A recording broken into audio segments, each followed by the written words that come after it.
Okay, so thank you everyone for joining me. And I'm really excited to talk about seabirds this evening. I adore seabirds, all of them, and Northern Gannets are my favorite. This is a dovekie, and we'll be talking about them a little bit. And so what I'm going to talk about tonight is how we provide care for a seabird, because it seems like it would be so easy, right? You just stick them in the water and you feed them and everything's done, and then you release them. And it's really not the case. Every species is different and has different dietary needs, different conditioning needs, different release criteria. And then every individual is different because every individual comes in with a different story. So I'm first going to start with a few slides about Wildcare, who we are and what we do. So Wildcare, we are a 501c3, a nonprofit organization, and we are dedicated to rehabilitating injured, sick, and orphaned wildlife for release back into the wilds.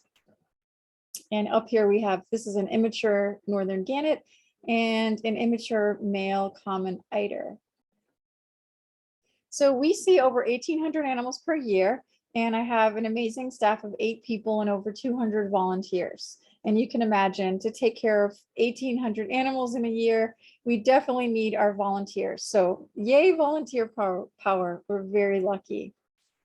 We have a wildlife nursery programs where we're taking care of orphaned birds and orphaned mammals. And we do provide rehab and veterinary care at our center.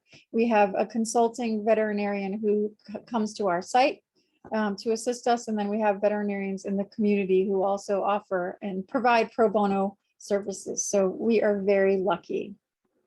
We offer a lot of educational outreach programs such as this to the community, teaching people how to coexist with wildlife and how to prevent wildlife casualties. And we have a very active volunteer and internship program. And these are not birds, these are squirrels, but squirrels are also a big part of what we do at Wildcare. Okay, so another thing that we do at Wildcare is we operate a wildlife emergency helpline. And this is basically oops, I'm just going, if you can all mute yourself. Oops, there we go. Okay, so we operate a helpline where people can call us and ask us questions. They might have an animal in distress or a human-wildlife conflict. And so we have received, in 2020, we received almost 12,000 calls. And I love to share that number because to me, it shows the importance of the work that we do. This is a red-throated loon, and here it is being released. So this is our facility. It's an antique farmhouse, and it's located on the Orleans Rotary on the Eastham side. So it's the big yellow farmhouse that you see on the side of the road when you go around the Orleans Rotary.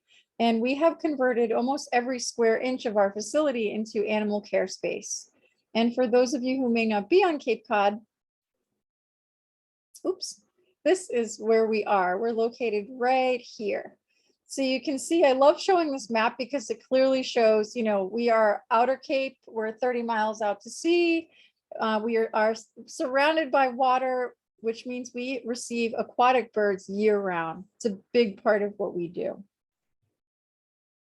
We also have on site this massive Raptor Aviary. It is elliptical in shape, which is why we call it our elliptical Raptor Aviary.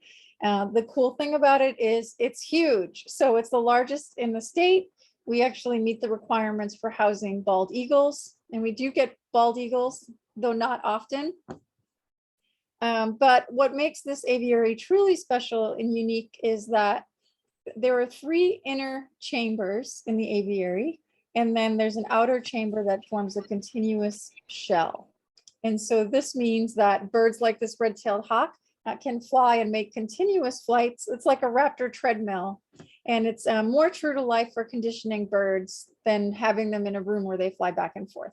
So we're very lucky. This is an important structure, important part of our work. Here it is. If you are on the Orleans Rotary driving towards Eastham, here we are. Here's our main facility, and then our gigantic Raptor Aviary in the background. And we're going to talk a lot about this today. Our seabird therapy pools, critically important to the work that we do with all of our aquatic birds. And what animals do we treat at Wildcare and why? So we primarily see wild birds. Probably 65–70% of what we see are wild birds. Then also small mammals, reptiles, and amphibians. This is a herring gull who had a fractured wing. This is a great horned owl who recovered from rodenticide poisoning. And this is a brown pelican who was blown in after Hurricane Sandy in 2012. That blew a lot of birds off course, and we ended up with 2 brown pelicans. So this is typically, you know, brown pelicans show up here every year, but this is not typically their range. You know, it's a little cold for them here in the winter months, but storms will blow the young birds off their path. And so Wildcare can accommodate mammals as large as an opossum. So what about foxes, raccoons, coyotes, skunks, otters, woodchucks? We refer those calls to the Birdsie Cape Wildlife Center in Barnstable and also the New England Wildlife Center in South Weymouth. Our facility is too small to accommodate the large mammals, so our focus remains on the birds and the small mammals. And I think this is my last Wildcare slide, just to show you, you know, we treated over 1,800 animals last year, representing 151 or 52 species. And some of those animals included our seabirds. I'm going to let another person in. So for today, we're going to focus on, I'm going to talk about caring for sea ducks, the alcids, and a little bit about gannets. And I threw a good gull in here for good measure. They are water birds, and we absolutely love them, and we get tons of them. And so this is a male Common Eider, immature. This is a surf scoter. And the reason he looks like a football and looks like he doesn't have feathers is because this bird had come to us and all of his major flight feathers were just beat to crap. And we ended up to stimulate the feather follicles to produce new feathers. We actually had this bird under anesthesia. The feathers that were broken were surgically removed so that this bird could start growing in its new feathers rather than keeping it for months and months and months waiting for a normal molt process. So that's why it looks like a football. This is a young herring gull. He would have hatched in the same year. And this is a Northern Gannet. I'm just going to try. All right. Okay, so why does Wildcare receive aquatic birds? Well, for many reasons, but the main reasons are we see a lot of ingestion of fishing debris, birds that are, you know, have ingested fish hooks or are caught on fish hooks, ingestion of lead pellets, sinkers, you know, jigs, hook, line, sinker. We get oiled seabirds, monofilament entanglements, so that's fishing line entanglements. We see that commonly. Storms, which I'll talk about in a minute. Storms is one of the #1 reasons why we receive seabirds. Also, we get seabirds that are shot, either due, you know, for hunting season, which sadly just started. The sea duck season just started on this past Monday. And which is always unfortunate. I feel like it's a really depressing time for all of us at Wildcare because we know that we'll start to see the casualties of that come into Wildcare. Oops. We also get hit by a car. I'm so sorry, you guys. My computer mouse is so sensitive. Just the slightest touch in it, it changes the screen. We get hit by car, seabirds, animal attacks, habitat and nest disturbance, and it's important to point out that about 50% of our admissions every year are known human impact. So that means they've been directly impacted by people in a negative way. And that is not necessarily intentional, but it's, you know, all these things that I just mentioned, being shot, ingesting fishing debris. So here is, this was a great blackback gull who swallowed a fish hook. Here's the hook. We were able to surgically remove it, and that bird recovered and was released. So that's a good That's a good success story.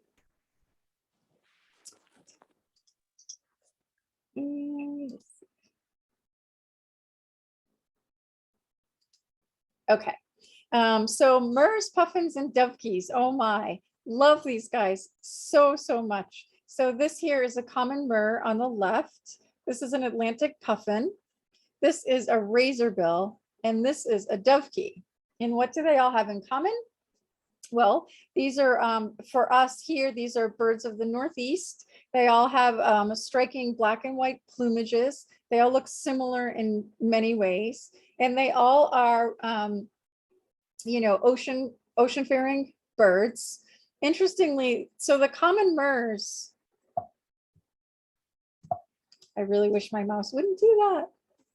So what these birds all have in common is we typically only see them here in the winter.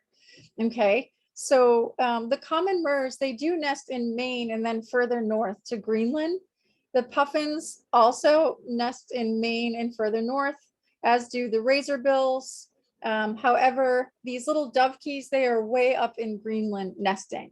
And so these guys, imagine their northern habitat, which is so, so, so cold, you know, even during the breeding season, if they're up in Greenland, they come here for the winter because it is downright balmy and they winter off our shores. So the reason I'm stressing that is because if you see any of these birds on the beach right now during the winter, something is very wrong because none of them come to shore except to breed. These are ocean-faring, what we refer to as pelagic birds. And your best chance at seeing these birds, honestly, is after a northeast storm. Go out, you can go to First Encounter Beach, and sometimes the birds are blown into the bay because they get caught. They get caught in that hook, which is Cape Cod Bay. They get disoriented. But also, you can go out to Race Point, especially after a nor'easter, and that's your chance for seeing birds closer, these birds closer to shore. Typically, honestly, McMillan Wharf in Provincetown is a great place winter long, where you can often see murres. They'll come in and feed in that sheltered location. So Race Point is where it's at if you want to see any of these species close to shore. So why the heck do we receive alcids? Well, storms is the #1 reason, as I was saying, because what happens is these birds, you know, you might be saying, why would a storm impact them? Some of these birds are coming from Greenland, like this weather is nothing. But what happens is when we have these intense storms, like the bomb cyclone that we just had, you know, when we have 48-hour winds and high seas, any birds that are compromised in any way, they're the ones that are going to weaken first. And they're going to wash up on our shores. But also just in general, you know, if you're battered around, especially if you're a young bird and you're not able to feed for 72 hours or rest because of a storm, you might wash in because you need a break. So it's just important for you to know if you see these birds on the beach right now, it is not normal. Don't put them into the water. They usually have, they are exhausted and they might have sustained injuries or they might have other issues. Here's a perfect example. You might be walking on the beach in the winter and you see this razorbill. And if you don't know razorbill, you think, oh, what a cute little bird. It looks like a football. Looks like a little penguin. It must be fine. Well, it's not fine for the reasons I just mentioned. Doesn't belong on the beach in the winter. But also, if you look at this bird closely, it's all oiled on its back end. You know, so this bird was having an issue and it came to shore. This puffin beached itself. It was emaciated and really exhausted from a winter storm. And this puffin did not survive.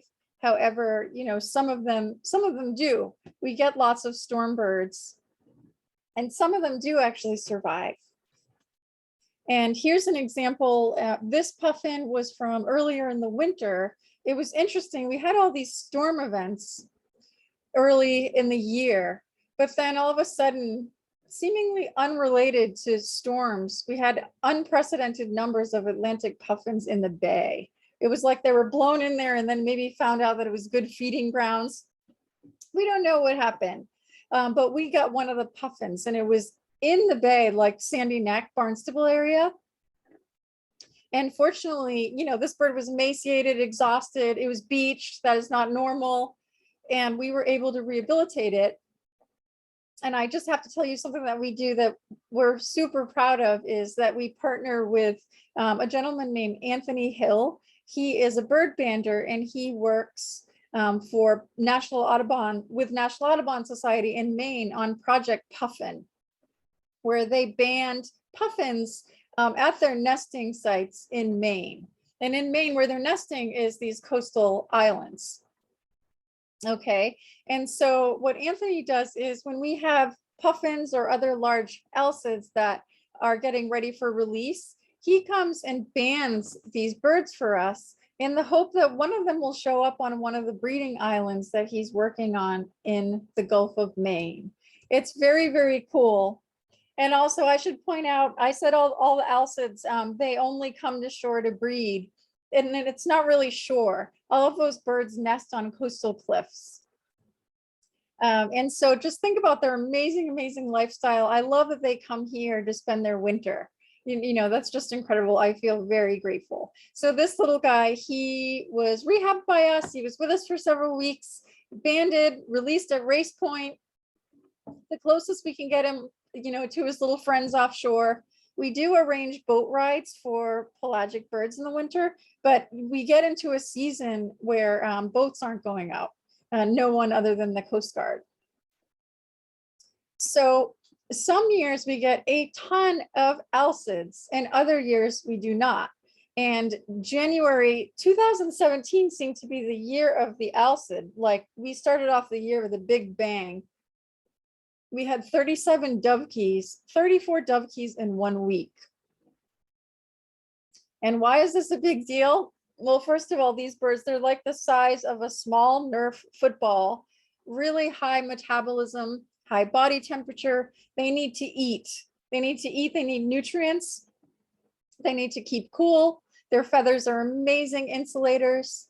And so having 34 dovekies in 1 week is a lot. It's a race against the clock to keep up their nutritional levels, make sure they're hydrated. And one of the first things we do is we hydrate them and get them into our pools, which I will explain that whole process. So for this storm event, we were able to release 16 of the birds, 43%. And I will tell you in the rehab world, that is pretty damn good. They are a really tough bird to rehab. Super hardy on the ocean. By the time those hardy little birds blow in, there is something very wrong. They are exhausted, just fully depleted. So I feel really proud we were able to get all those birds out. And then in 2020, we had another year of the alcid. We had 20 dovekies in over 2 days. Holy dovekies. And again, we try to actually get them in the water as soon as possible and release them within 24 hours. And typically the dovekies, we don't like to release them from shore.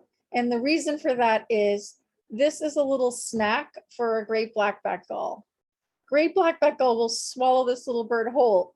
It's this tiny little thing. And so if we do release them from shore, we have to release them at night. And that's sometimes dangerous for our staff and volunteers. So we typically, if we have a bunch of dovekies, that's when we call Center for Coastal Studies or the Coast Guard and say, hey, do you have a boat going out?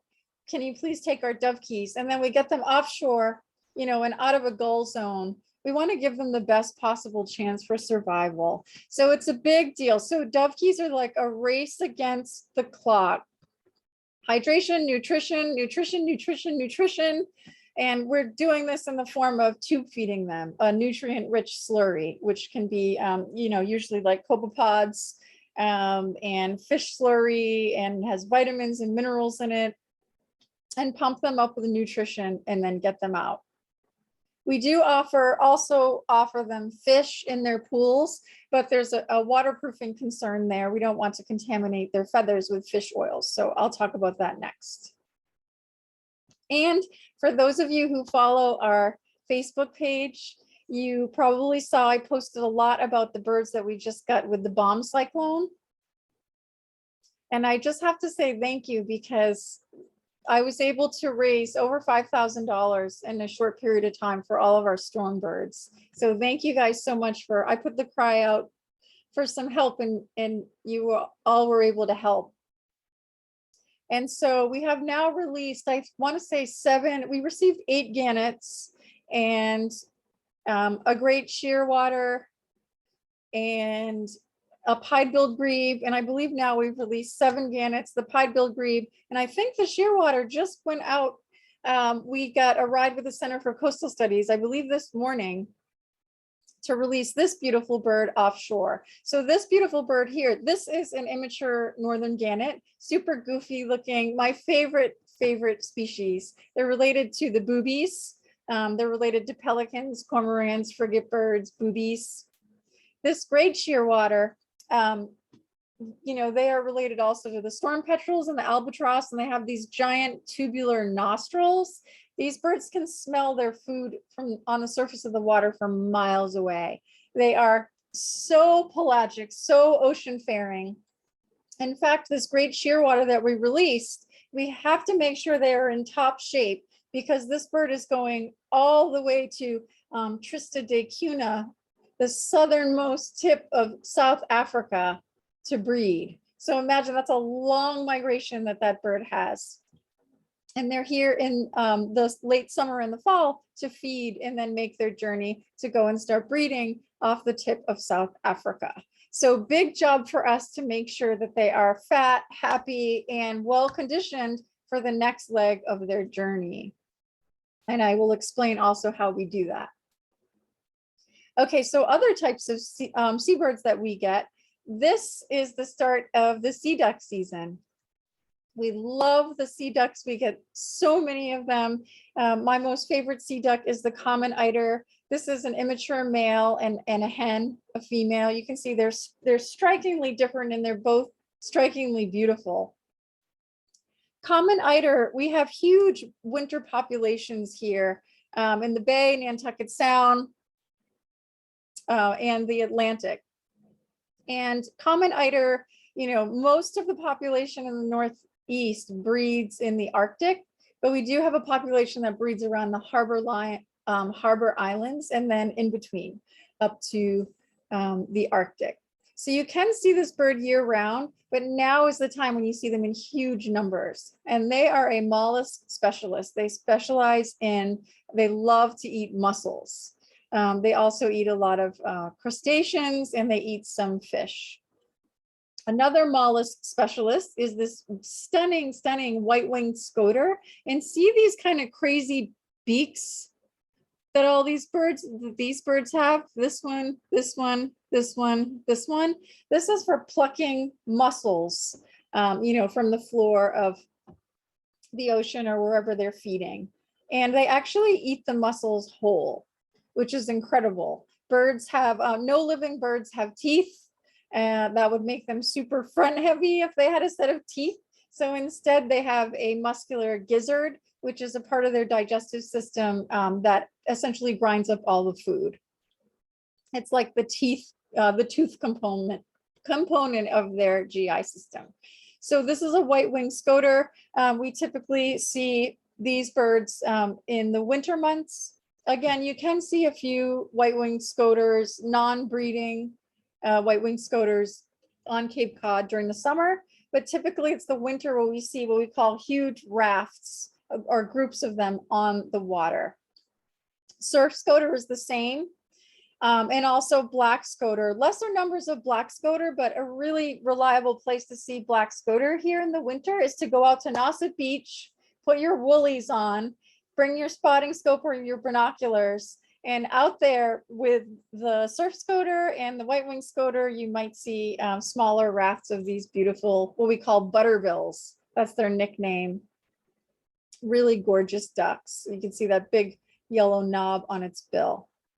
And last but not least, this is a long-tailed duck, and their North Atlantic population, a large percentage of those birds that breed on Arctic tundra, they come here and they winter in Nantucket Sound and around the waters off Cape Cod. So Cape Cod is a really important wintering area for this extraordinary long-tailed duck. I think the best place to see long-tailed ducks in the winter is McMillan Wharf in Provincetown. They're always there. You can get close, really close looks at them, and you can hear their call, which is quite eerie and beautiful. And so I told you how we get alcids. So why do we get sea ducks? So a typical scenario is someone will call us and say that they see a duck on the beach and it's really not moving. It's not trying to get away. And so this was an example. This was a female surf scoter. This is the Provincetown Police, and she was able to grab this duck and bring it into us. And it had a huge wound on it. It was in our care, I believe, for over a month. And then we were able to release this duck. But so typically what happens is these sea ducks as well, even though they are not pelagic, you know, like the razorbills and the puffins, they're not living way out on the ocean. They'll come to shore. Actually, the scoters don't really come, they don't come to shore very much. The eider will come to shore to bask in the sun, but those other ducks typically stay on the water. So if you see a sea duck and you're able to approach it this closely, there's usually something wrong. And what we see with them is we see fishing debris, entanglements, ingestion. It's hunting season for the sea ducks. So we're going to start getting birds that have been shot and debilitated and got away. We also see lead poisoning. Oh, we see ingestion of all kinds of things. It's actually quite sad. So what happens when all these birds come into us? Well, the first thing that happens is we do a quick exam, and a quick exam looking for any life-threatening injuries or anything that is going to immediately say this bird needs to be humanely euthanized immediately. We then give fluids, warmth. Obviously, we need to work on the immediate injuries, but then we give the bird rest. You know, imagine what they've been through. Like this gannet, for example. Sorry again about my mouse.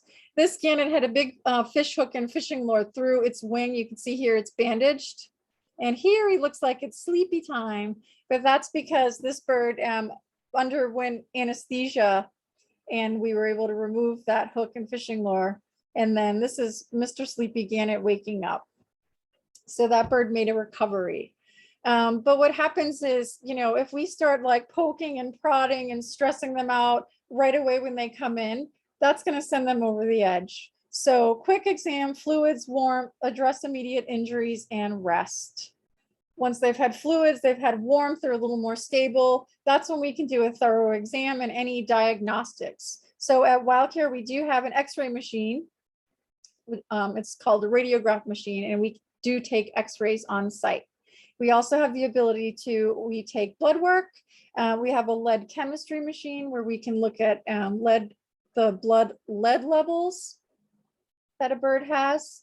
And we also have the ability to do some minor surgical procedures. Anything more intense, you know, that requires prolonged anesthesia would go to one of our consulting veterinarians, and they would do that in-house. So all these things to consider and to make a diagnosis. Once these animals are hydrated, we then can begin starting them on a nutritional slurry, which for many of these birds that I've been talking about, it would be a fish slurry. And the reason for that, you know, if you find a weak bird on the beach, you're not going to just take it into your center and start feeding it. Because when an animal is emaciated, dehydrated, all systems are shutting down. And it's actually called refeeding syndrome. If we were to just give them food immediately, they would die because they wouldn't be able to process it. So it seems like the kindest thing to do, right? You see a starving gannet, you want to give it food, but that is not the kindest thing to do. The first thing we need to do is get them hydrated, and their blood work can tell us how emaciated they are and when we can actually start feeding them. So we're trying to prevent what's called refeeding syndrome, which was actually, this was developed or determined with concentration camp survivors, sadly, who when they were finally free, they, people ate regular food and did not survive. So we start these animals on a nutritional slurry and then work them up to solid food. And we might start swimming them in little tubs in our clinic with warm water. And then they graduate to either an aviary or to our seabird pools. And speaking of food, these animals eat so incredibly well. We have restaurants who give us their human grade fish scraps. We have grocery stores who give us fish. We have Atlantic Pacific Seafood who donates fish. We have people who are out fishing who bring us live fish or fresh fish whenever we need it. So you can see here krill and scrambled eggs. And I think these were some gull plates, and this might have been a scoter plate. Everyone's eating really well there, probably better than all of us. And I love these two photos. So if you came to Wildcare and you see any of these seabirds in our care, you are not going to see a big tub of food that they can get into and eat. And you might be saying, why the heck, you have this puffin, like, why don't you put it in a tub with its food and let it eat? Well, we can't, because fish oils and krill oils and egg oils foul their feathers. And what happens is, so everyone thinks that birds are magically waterproof, and that is not true. It's something that they have to work on. It has to do with the structure of the feathers, but also most birds have a preening gland, which is on their butt, basically on their rump, and they squeeze it with their beak, and it secretes fatty acids and lipids, oils essentially, that they rub on their feathers. And that helps also to keep the feathers waterproof. And why this is important is because all these birds I just talked about, battered in storms, swallowing fish hooks, when they come into us, they are not waterproof. It's just like us. If you have the flu and you're in bed for 4 days, you're probably not combing your hair and brushing your teeth, right? Same. These birds, that is not a priority. They don't feel well. So what we have to do is we have to keep their feathers clean, and we have to make sure they're waterproof.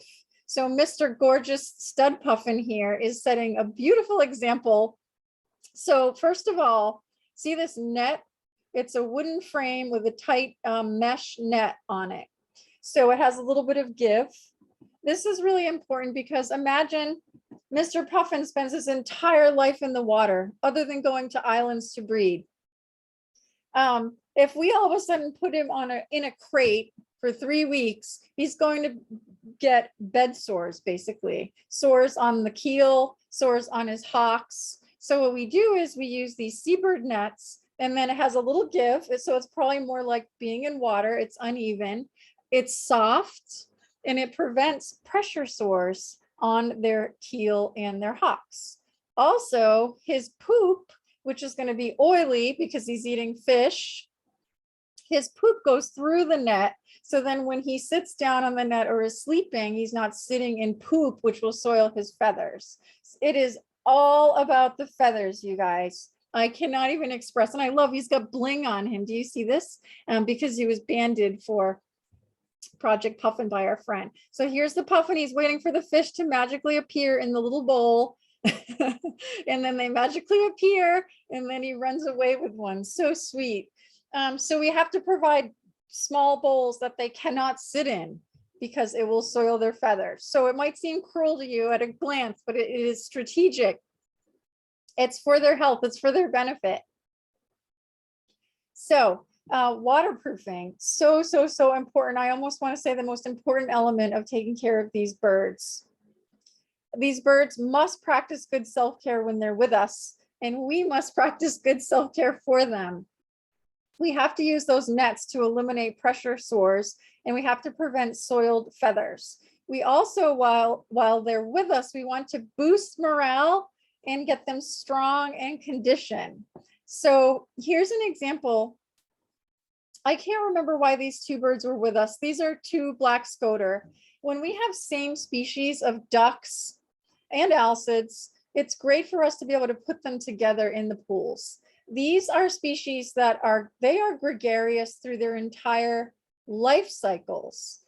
So, breeding, the wintering, in winter, they're on the water together. So we have found that it definitely improves their healing time if we can put them together.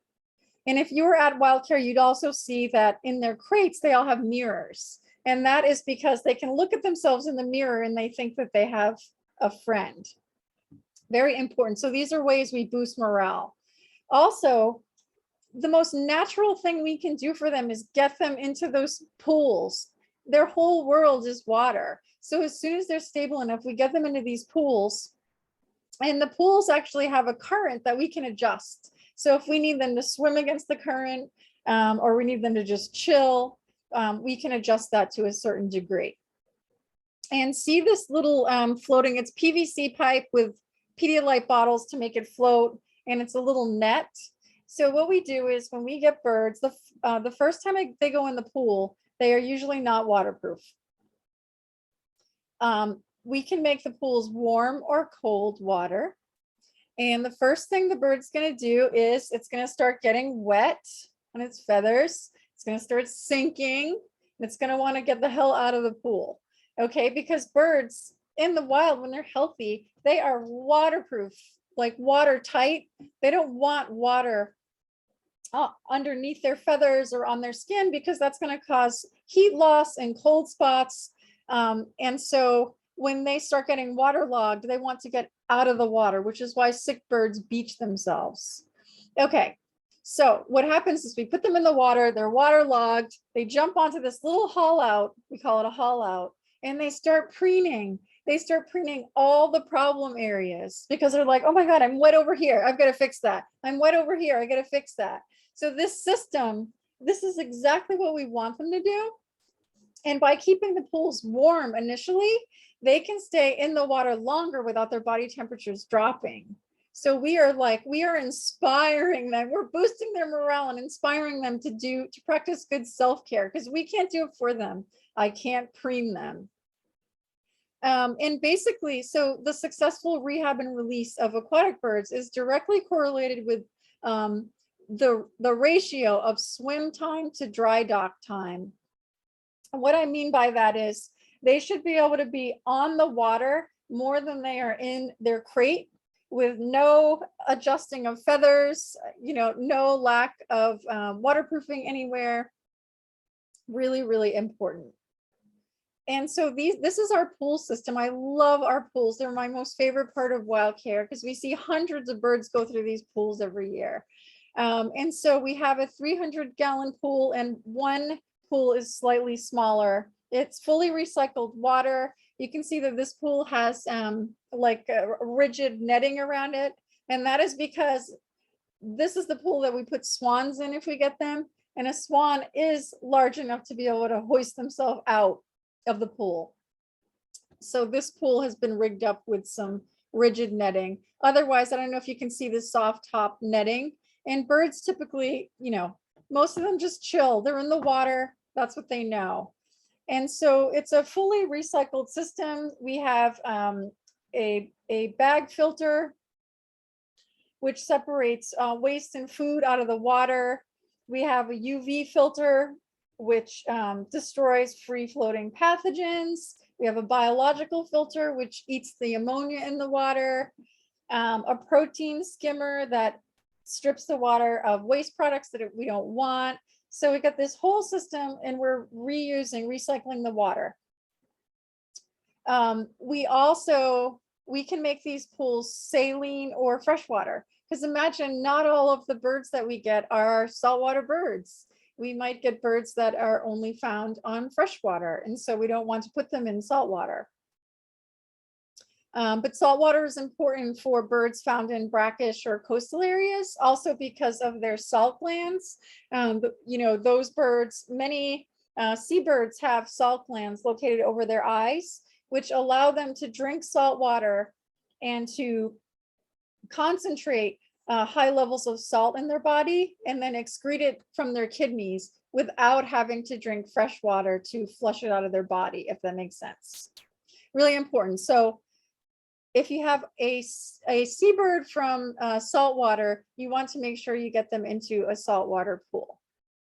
This is important because you can't really tell, but water is flowing over this little slit in the pool. This is called our overflow slot. And what happens is it takes the top surface of the water, the sheen of the water off. So any, fish oils, oils from poop, oils from feathers will come off the surface of the water. So that's constantly running. It's really, really helpful. Here's a dovekie. I'm going to show you a video in a little bit of this bird. Such a good bird. This bird is showing a great example of, this is one of those knee pads that you can buy for gardening, like at the Christmas tree shop. We also have those floating in the pools as a haul out. And here's this little guy. Every time I would go in there to look at him, he would jump out onto his haul out like a good bird, showing off, and start preening. And I think, well, I'll talk about him a little bit later. I have a beautiful video. So this is a common eider hen. And basically what happens at Wildcare is they, in each animal's crate or kennel, they have their netting, they have a UV light, they usually have a mirror, they have their tiny dish with their food in it so that they don't soil their feathers. And then they're placed in the pools during the day. We don't leave them in the pools overnight because of course there could be problems and we're not there. But also we do have remote cameras on the pools so that we can check in at any time on the computer or on our phone and see how the birds are doing in the pools. We also, oops. There. We also have, though I don't think we've been using it as much recently, this drying pen where we use a hot air blow dryer on the birds that are have waterproofing that's compromised. We can actually blow their feathers dry and they love that. It's like a day spa. And it just helps them from blowing the feathers dry underneath. That's their densest feather area and helps them to dry more quickly. It's also important to note that we have to look at there are different levels of a lack of waterproofing. So sometimes birds are like zero waterproofing. They're just soaked right down to their skin. That's bad. That's hypothermia. And then we have birds that a certain layer of down, they're wet, like wet to a certain layer of their down. And sometimes they're just wet on the surface. So it's not penetrating through, but they're not quite waterproof enough on the surface. So my staff are always checking, thumbing through the feathers and checking for these things because we can't release imagine releasing one of these winter birds out into that cold ocean and they're not waterproof. They're just going to beach themselves again and they're not going to survive. So it's really important. And so I had showed you, whoops, I have to go back. I don't know where the photo went, but these two Common Eider had two separate issues and we rehabbed them together. They both really benefited from being in each other's company. And they were released and they don't look back.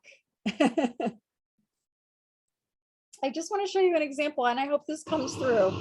Here is a Northern Gannet in one of our pools. So you can see the current. You can see this bird is sitting really high in the water because he is very, very, very, very, very waterproof. So sitting high in the water, he's super alert, looking for a fight. These are all things we look for.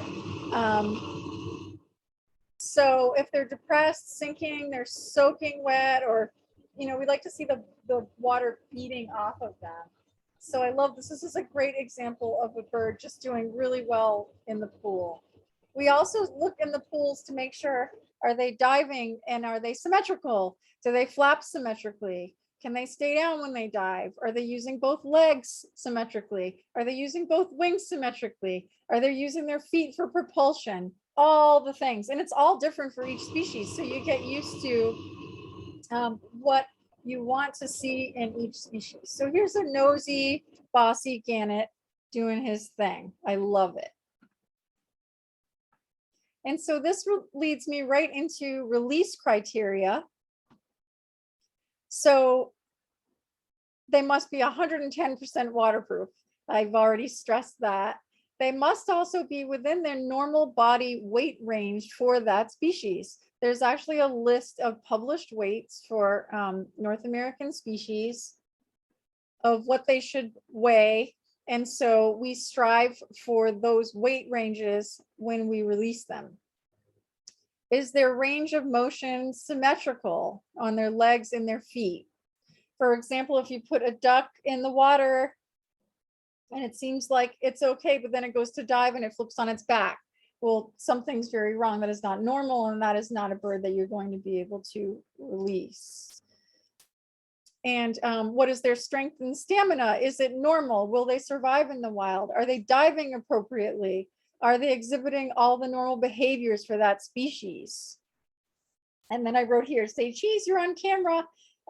Imagine when we come up to the pools and the birds are in it, they don't behave normally because we're standing there and they're either nervous or they're aggressive or they want food.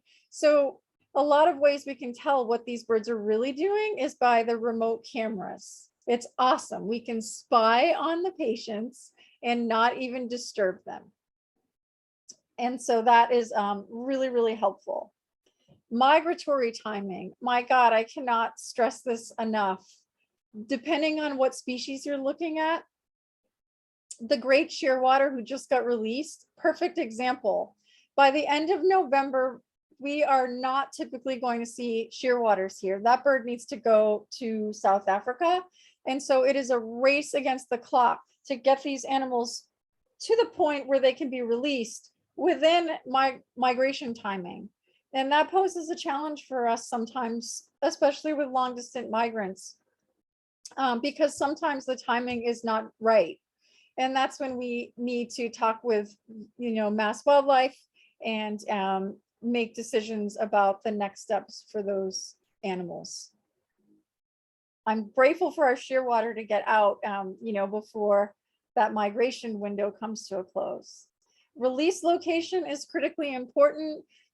We do try to release adult animals back where they were found, but I'll tell you what, a lot of these birds, because we pair them together, we'll release them where that species is abundant. For example, if we have two Common Eider, we might release them in a location in Chatham where there's no hunting, where there's a ton of eider at the time. So we really do look at, where are all these birds congregating now? And then, or sometimes we choose a location for one of the birds and release both of them or all of them if we have a group there. I hope that makes sense. But there is a lot of thought put into it. And also a lot of thought put into, we are not going, I know birds can fly, but we're not going to release them at a hunting location, obviously, very obviously. And we pray that they don't go into hunting locations as soon as you release them. And then weather, critically important. Think about these birds. So this is the scoter I showed you earlier from, this was the scoter from Provincetown that the officer rescued that had a huge wound on it. We provided care. Oops, there goes my mouse again. We provided care for over 30 days for this bird. You think we're just going to not even look at the weather and just throw it right out there, and there could be a nor'easter tomorrow. No, we plan it so carefully. We look at the weather, we choose the release location. We don't want to release seabirds when there is a storm coming, because we want to give them the best possible second chance at survival. So all of these things, I hope I'm making it sound daunting, because it is. It's a lot of work caring for the seabirds, but we love it. And I would say it's one of our specialties. Okay, so quick story on this awesome little bird. So this was a dovekie who came to us, and it actually had a large laceration on its chest and it needed surgery. And it's like, oh my God, dovekie, they are so hard to rehabilitate. And so we tried a few things that were different different nutrition. The bird was in an incubator at one point, which we don't normally do. And our veterinarian, Dr. Morgan, she anesthetized this bird. She did sutures, had a minor surgery, antibiotics. And we thought, every step of the way, we're like, my God, the anesthesia might kill him. The antibiotics might kill him. The sutures might kill him. It's a dovekie. I'm super happy to report that this was sort of a miracle dovekie for Cape Cod, because we ended up providing care to this bird for, I want to say, over 30 days. And I'm thrilled because we were able to share what we did and what we did differently with other rehabbers. It gave them hope that you can keep a dovekie alive longer than, 24, 72 hours.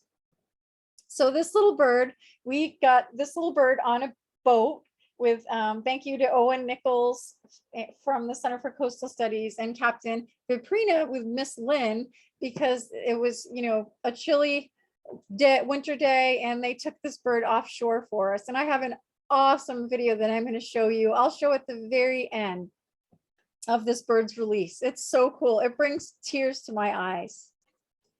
And I also just wanted to share that on Facebook, I was posting all of our storm birds from the bomb cyclone. And like I said before, we were able to release, I think now 7 gannets, the Great Shearwater, pied-billed grebe. We released a razorbill, but that he was unrelated to the storm. But here's just a few pictures of the birds that we released. And so, larger picture of what we're doing. I'd like to just bring it back to the purpose of rehab. And for us rehabbers, we want to provide care to these animals because they're sick, they're injured, they're hurting. And so that first and foremost is our need and our want to give them a second chance. But also larger picture, all of these animals are the canaries in the coal mine. These animals are telling us about the impacts that they face in the wild.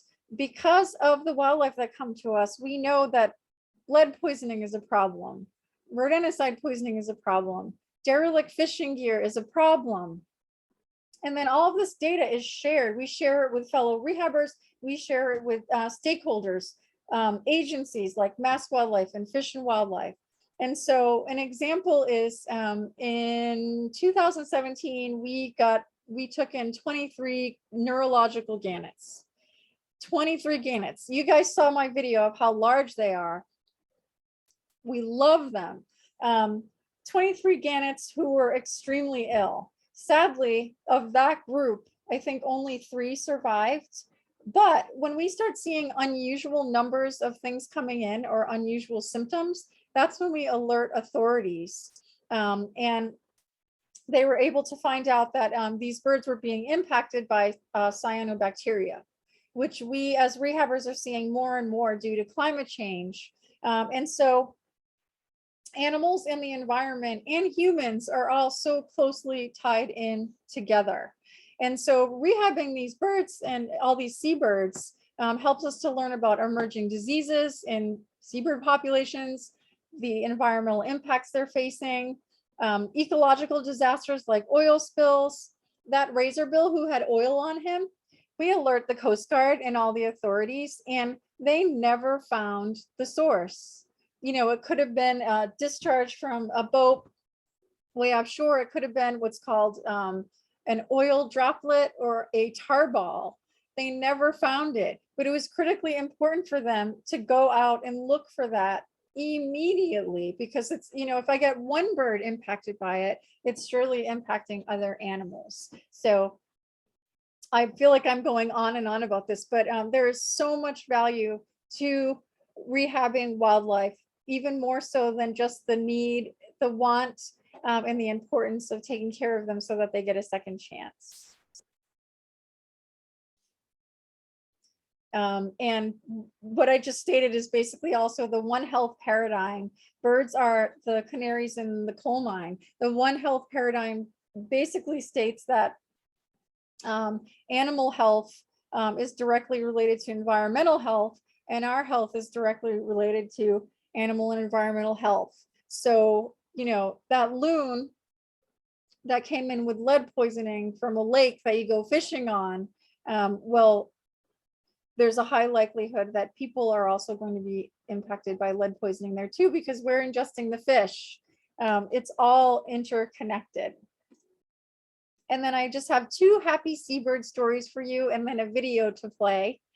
And so I just wanted to share that sometimes birds can't be released. And we had two situations where we were able to place birds into another facility, which is very uncommon. But we had this bird we nicknamed Murray, and Murray is a common murre. And Murray came to us from Nauset Beach and had a huge laceration over one of its thighs. And we provided care for this bird. The wound healed, but unfortunately the feathers did not grow in properly in that one area where the wound was. And from everything I just told you, you now understand that if there's even one spot on a bird that is not waterproof, that is going to be so detrimental to them in the wild. So this poor little bird, Murray, who we had for well over a month, was fat and happy and beautiful and perfect, except for this one little lack of waterproofing area. We consulted with murre experts on the Pacific coast, on the East Coast, and happy to share that the Omaha Zoo, they actually wanted this bird on their permanent seabird exhibit because all of their murres in their exhibit were captive raised, and they wanted a wild bird to introduce wild genes into their group. In the event that this species is ever going downhill, they were hoping that, you know, it could be the start of helping in species recovery. If this bird were to lay an egg. And so it was super, super exciting. And one of our donors flew me and the bird and Jennifer Taylor, our animal care coordinator. We flew in a jet to the Omaha Zoo, Henry Dorley Zoo, with this beautiful little bird. And by the way, we named the bird Murray, but when it got to the zoo and aquarium, they did a genetic test and it was actually, it's Muriel, it's a female. So then they got excited. Muriel, I believe she paired with a murre there, but has not laid. Similar story. We had a razorbill who came to us, another storm victim, beautiful bird.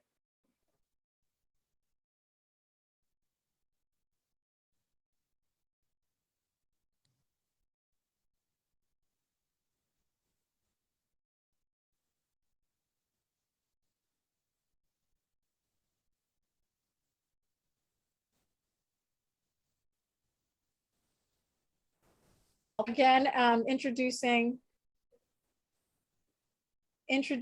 wild genes into their exhibit.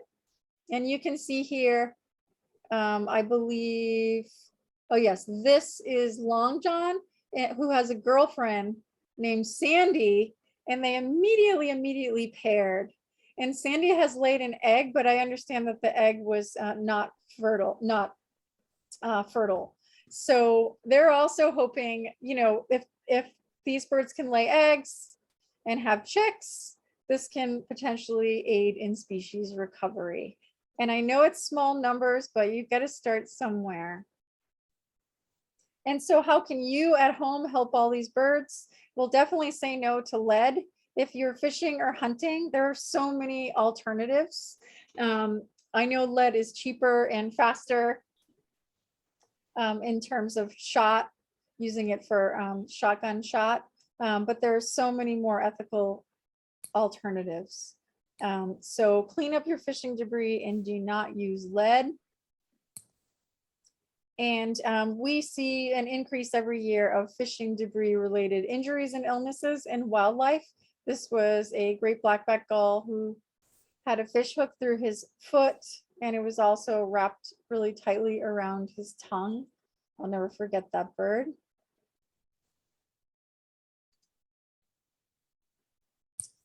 And animals can't digest fishing line or fishing hooks.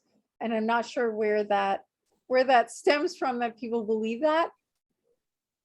But so please clean up your fishing debris. Don't use any lead products. This was a laughing gull who swallowed a fishing hook.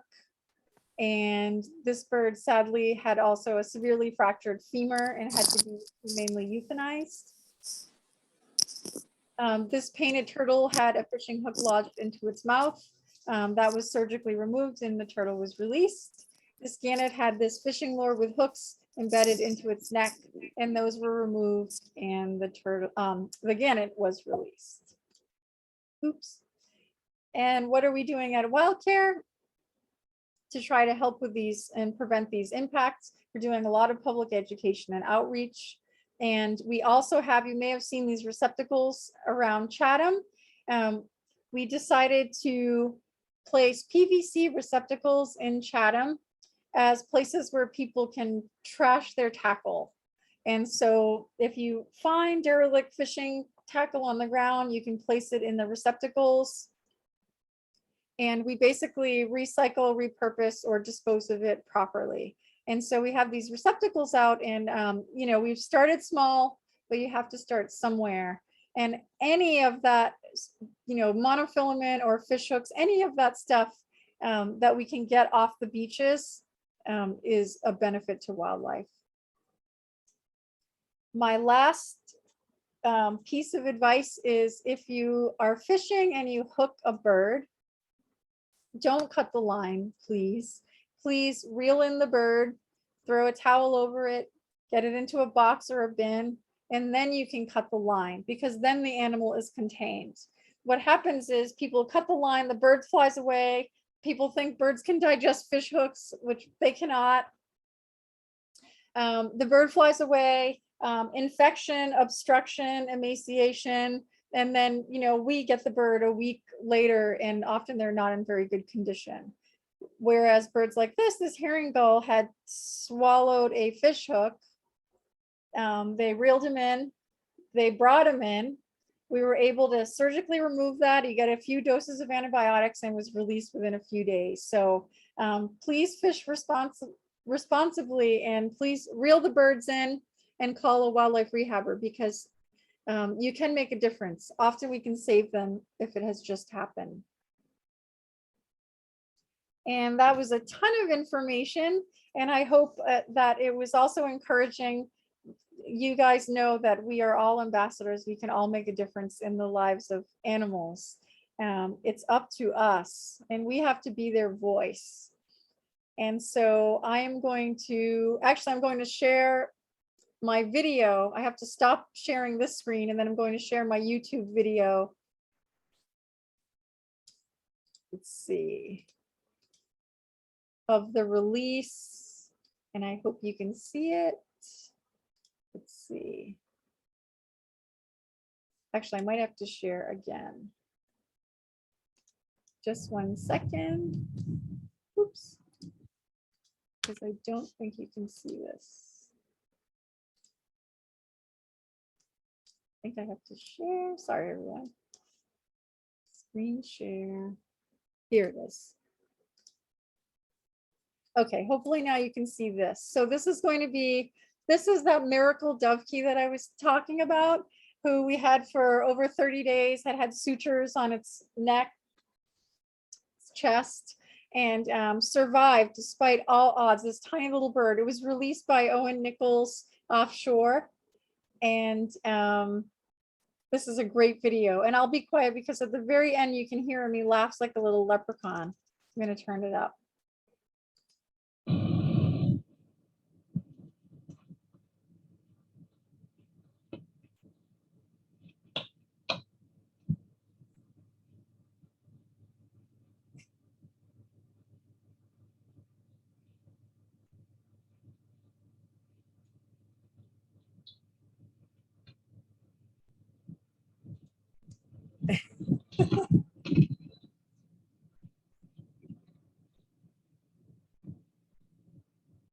actually, so what this bird is doing is typical.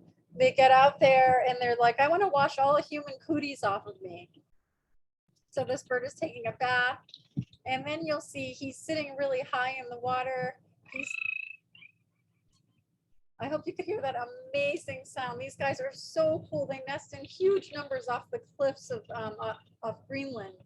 So the bird is sitting really high in the water. It's not picking at its feathers, which means we did our job getting it fully waterproof and ready. You can see how active he is. Little trail behind him, get the human cooties off. So sweet. I'm just gonna, at the very end here, the bird goes for a dive. I love this video.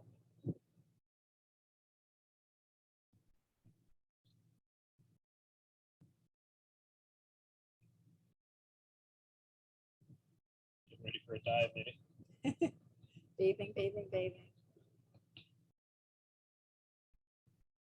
They have to be super airtight, watertight for diving also. Come on.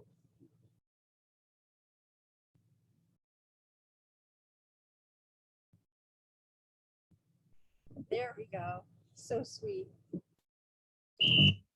Okay, so I'm going to stop that share and then share my other screen.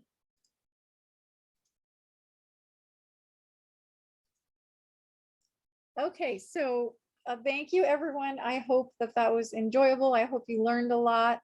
And does anyone have any questions?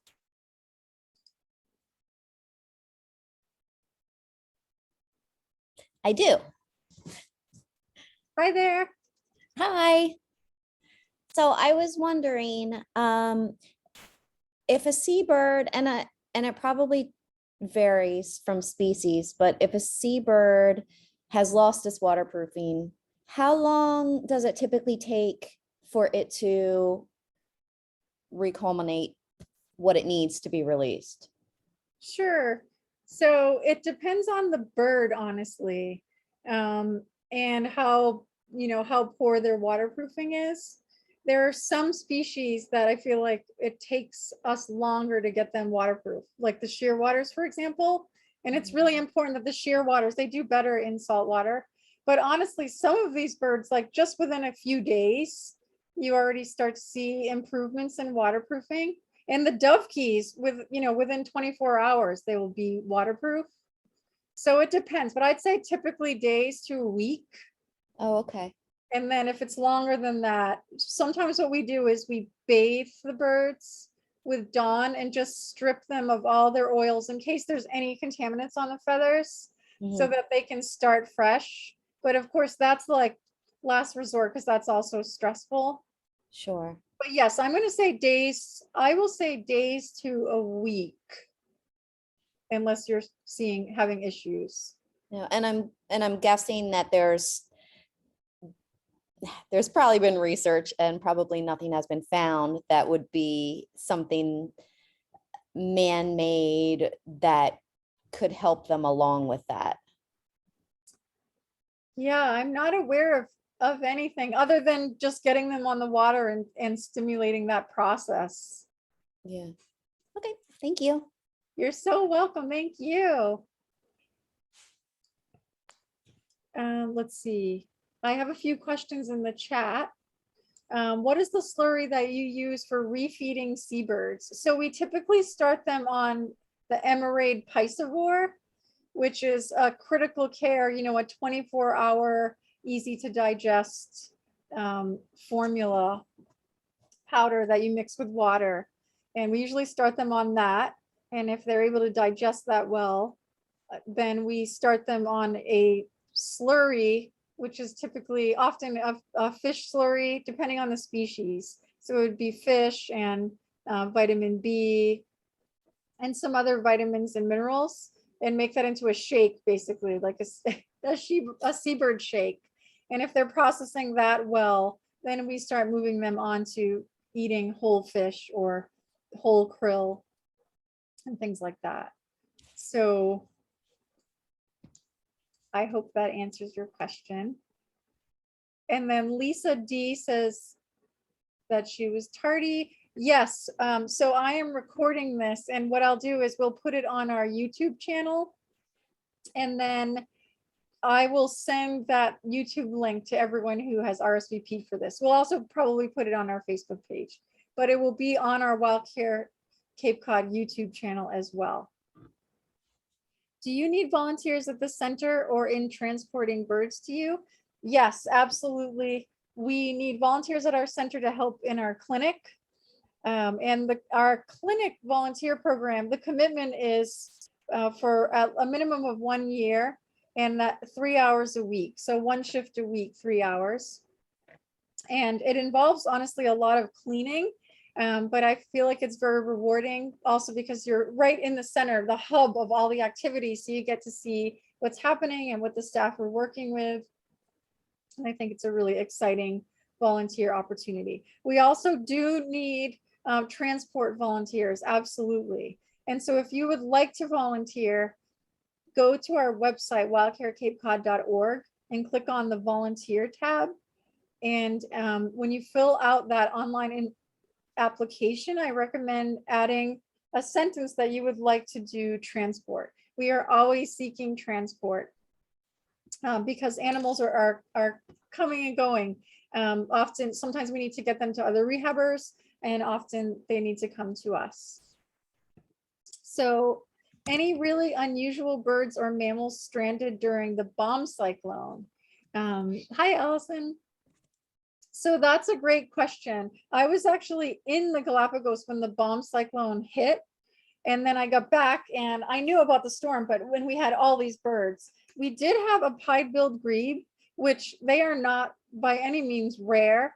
However, you know, they like fresh or brackish water, but in the winter they will go into coastal protected areas, but we just never ever see them at Wildcare. You know, they're not like American robins where they're everywhere. So that was cool. It was a storm bird that was blown in. But I did also hear that there was a wood stork on Cape Cod that I think ended up at the Cape Wildlife Center in Barnstable. And so obviously wood storks do not belong here. And I'm sure that it was really, really cold for that poor bird. They're typically found in the southern states. Let's see. These are great questions, by the way. Do you fly test your seabirds before release? I'm so glad that you asked that. I did not show a video of, so it's really difficult. We typically can't, you know, we can't let birds just fly around in the room. Also because some of these birds, they need a running start on water to get started. So what we do is, and you can find this on our Facebook page, see how this puffin is being held. My staff allow them to fly in their hands. And yes, and I should add this as a slide. So aside from the swim therapy and the diving in the pools and the swimming against the current, we do flight testing where we basically hold them and just let them flap like the dickens, flap like they're going someplace. And, you know, my staff can see because they have them in their hand. Are they symmetrical? Does it feel symmetrical? Are their feathers out of place? So we do allow them to do that, and it's an important part of the process before release. Yes, and I feel like the pools do help us a lot because a lot of these birds are swimming, they're flying underwater. And so by having those cameras and by watching the birds in the pools, we can see what their underwater flight looks like, which also tells us a lot about their flight in the air. What else? Does anyone else have, I'm just gonna make sure I didn't miss anything. Does anyone else have any other questions? I think my last slide was to let you know that if you enjoyed this, in 2 weeks, I am going to talk about Cape Cod's amazing wildlife and why we are so lucky to live here in the Northeast and have all these incredible animals. I'm going to focus on great white sharks and our sea turtle strandings. And also I'm going to talk about the recovery of bald eagles on Cape Cod and in Massachusetts, and also the recovery of osprey. So I think it will be really fun. I hope that you'll sign up on Eventbrite.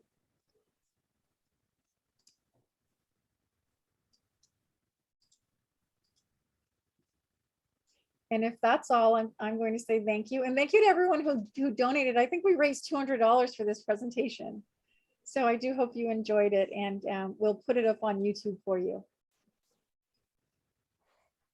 All right. Thank you, everyone. Good night.